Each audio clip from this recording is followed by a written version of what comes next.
I'm Mike, the Pole Barn Guru. Thank you for visiting in again. Today we're going to talk about how to insulate a ceiling. And in this case, we're talking about, for the most part, flat level ceilings. So whether this is going to be your shop or your barn dominium, your house, garage, whatever it is, and you want to heat it or cool it, so we're talking about climate control in general, there's some things that you can do in planning this to end up being very efficient and not having to spend a bunch of money doing it.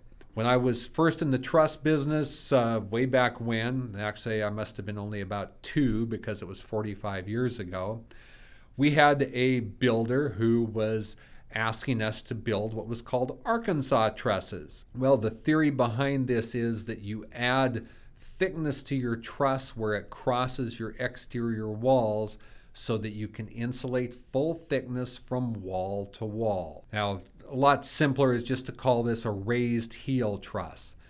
Now, doing this in stud wall construction forces you to have to do some extra bracing considerations to keep those trusses from wanting to roll or topple over, because you do have a vertical leg on top of the wall. Effectively, you have made your walls taller. Well, in doing this with a post frame building, because, or at least in our case, we're using double trusses that are attached by cutting a notch in the columns and placing the truss into the notch, those trusses are restrained from rolling over by the columns themselves. So there's no special considerations that need to be made to prevent that toppling like you would have in stick frame. So we have this raised heel truss. Well, why are we raising it? We're going to get that full thickness of insulation.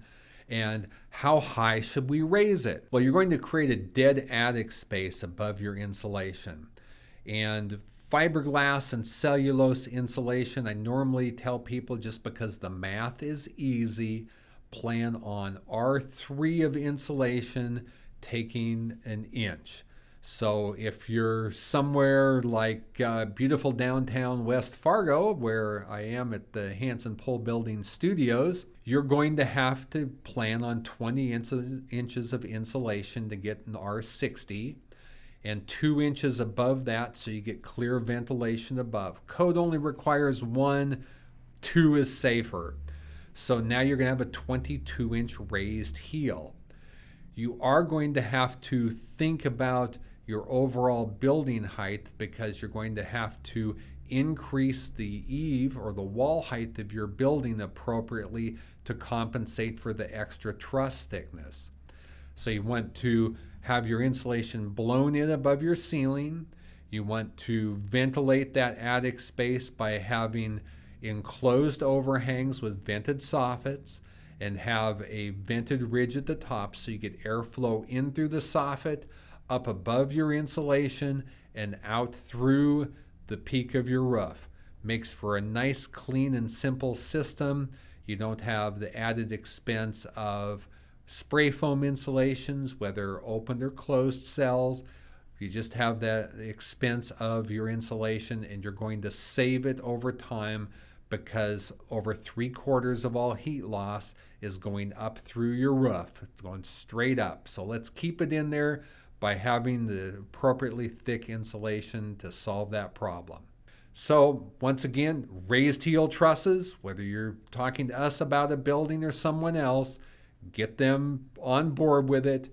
We hope it's with us, and we hope that you'll tune in again for our next session. Thank you very much. Appreciate it. Have a great afternoon.